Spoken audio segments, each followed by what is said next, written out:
जो दिखता है नहीं देश भारत है, भू पर नहीं मनों में बसा कहीं शेष भारत है। भारत वहाँ जहाँ जीवन साधना नहीं है भ्रम में, धाराओं को समाधान मिला हुआ संगम में। भारत वहाँ जहाँ त्याग माधुर्य पूर्ण हो, जहाँ भोग निष्काम समरस हो कामना, उसी भारत को प्रणाम, उसी भारत को प्रणाम। जय हिंद, नमस्कार। मैं शिवम कुमार उपस्थित हूँ आप सबों के समक्ष पंच प्राणों पर अपने विचारों को व्यक्त करने के लिए।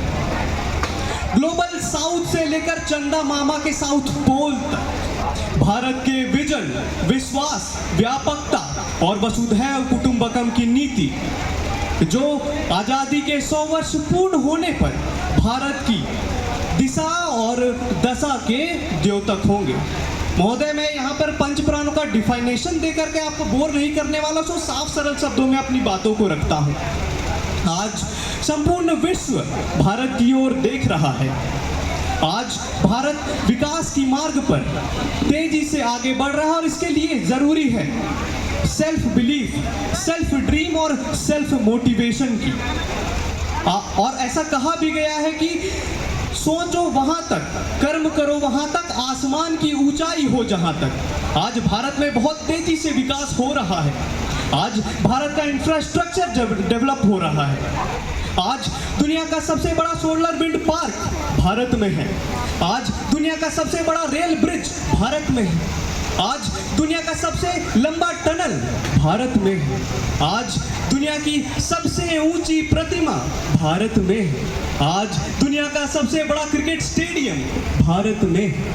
महोदय, 15 अगस्त 1947 को अंग्रेजों ने हमारा शोषण दोहन कर हमें छोड़ दिया एक कॉलोनियल माइंडसेट के साथ। आज वही कॉलोनियल माइंडसेट नजर आता है देश की प्रगति में एक रोड़े की तरह।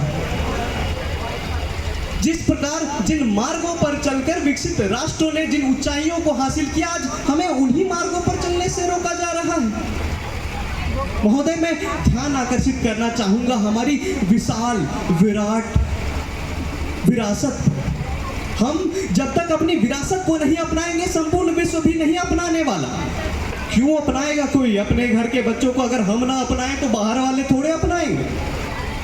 योग इसका जीवंत उदाहरण है। जब हमने योग को अपनाया तो संपूर्ण विश्व ने भी योग को खुली बाहों से स्वागत किया। अच्छा हो बुरा हो, इतिहास अपना मूल्यांकन करता रहता है, परंतु भारत की बात थोड़ी अलग है। हम थोड़े अलग हैं।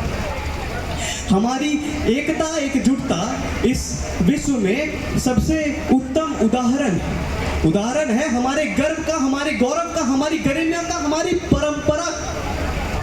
महोदय, हमारे भोजन अलग है, हमारे खान पान अलग है, पहनावे अलग है, सोच, संस्कृति, सभ्यता अलग है, परंतु हम एक हैं। हम इस देश के लिए नेक हैं।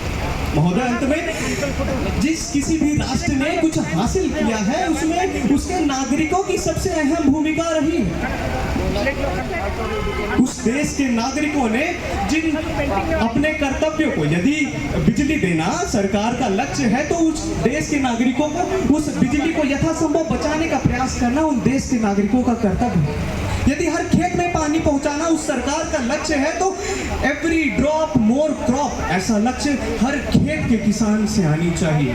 और अंत में मैं कहना चाहूंगा कि साथियों, ये पंच प्रण योजना को यथार्थ से, नीति को निर्माण से, संकल्प सिद्धि को कर्तव्य सिद्धि से जोड़ने का लक्ष्य है। साथियों, ये पंच प्राण भारतीयों के आत्मविश्वास, आत्मनिर्भरता का द्योतक है। साथियों, ये पंच प्रण एकता, एकजुटता, पुरातत्व और नवीनता का संगम है।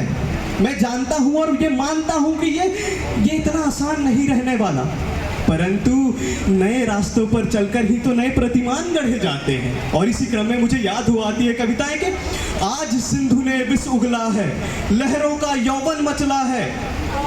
आज सिंधु ने विष उगला है, लहरों का यौवन मचला है। आज हृदय में और सिंधु में साथ उठा है ज्वार, तूफानों की ओर घुमा दो नाविक निज पतवार। लहरों की अपनी सीमा है, लहरों की अपनी सीमा है, पर मांझी भी कब थकता है। जब तक सांसों में स्पंदन है उसका हाथ यूं ही चलता है। इसी दम पर कर डालो सातों सागर पार, तूफानों की ओर घुमा दो नाविक निज पतवार, तूफानों की ओर घुमा दो नाविक निज पतवार। जय हिंद, बहुत बहुत धन्यवाद।